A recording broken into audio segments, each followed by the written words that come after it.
This is the OnePlus 5.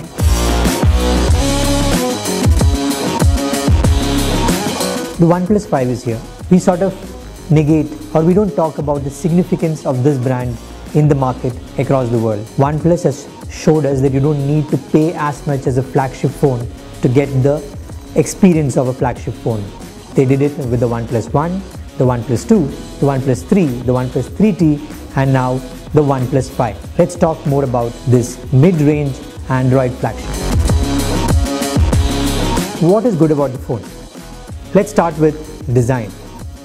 As you can see, it is one of the slimmest Android phones out there. It's got a dual camera, a slight bump, but overall the entire metal feel and the curved edges give you a feeling of something that you really like to hold in your hand. And that, I think, is going to be a good factor for this phone. A lot of people will buy it just for the styling. What about performance? Now, we did the Antutu benchmark and a lot of other benchmarks. This phone really is up there on the top. In fact, on Antutu, it's better than the iPhone 7 Plus. That means this phone just takes everything that's thrown at it and does a really good job. I also like the fact that this phone does not heat up at all. Even when doing benchmarks, that's when most of the Android phones sort of break into a sweat. This phone was really cool. Multi-tab browsing, using 4K video, again another pain point for a lot of even flagship phones, and it did really well. So from a performance perspective, this phone is not going to give you a problem.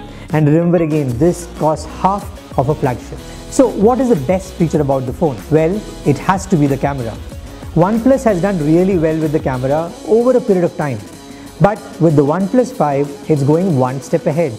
And that step is the dual camera. The dual camera gives you a great portrait mode.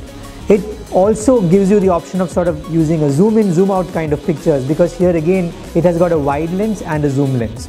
It also has different f-stops, so it means one works very good in low light and the other is great when you have good light. So overall, the mix is very good. It uses a bit of software to sort of give you that feeling of bokeh, but the effects are pretty good. There will be times when you'll see a bit of smudge and all, but with good light and a good subject, you will get some stunning images. Is there anything really bad with the phone? There are no big issues, but there are a couple of things that I would like to flag. One is that this phone is a bit too loud. So what do I mean by that? A bit too loud should actually mean something good. Well, it's loud in the sense that if you're holding the phone in such a way that you're covering the speaker grill, you can actually feel the sound hit your hand.